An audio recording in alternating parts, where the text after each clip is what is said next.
এবার আজান দিতে গিয়ে গ্রেফতার এক ইমাম, একই সাথে জরিমানা করা হয়েছে 2 লাখ রুপি। ভারতের যোগী রাজ্যে মসজিদে লাউডস্পিকারে আজান দেওয়ার ঘটনায় এমন ঘটনা ঘটলো।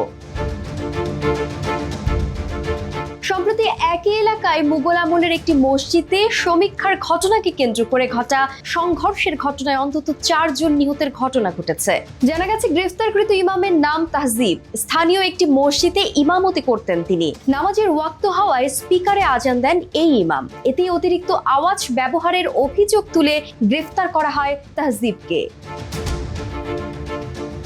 একই সাথে করা হয় 2 লাখ রুপি জরিমানা। এমনকি মুয়াজ্জিনকে জানানো হয় আগামী 6 মাস আজান দিতে পারবেন না। যদিও ভারতবর্ষের কোনো আইনে উল্লেখ নেই এমন শাস্তির বিধান। বাংলাদেশের সংখ্যালঘুর ইস্যু নিয়ে বরাবরই নিজেদের উদ্বেগের কথা জানিয়ে আসছে ভারত। শেখ হাসিনা সরকারের পতনের পর থেকেই বিষয়টিতে নানা অপপ্রচারও দেখা গেছে দেশটির একাধিক সংবাদ মাধ্যমে। একের পর এক বার্তাও দিয়েছেন ক্ষমতাসীন দলের বেশ কিছু নেতা। তবে নিজেদের দেশে সংখ্যালঘু নির্যাতন ইস্যুতে যেন একদমই বেখবর তারা।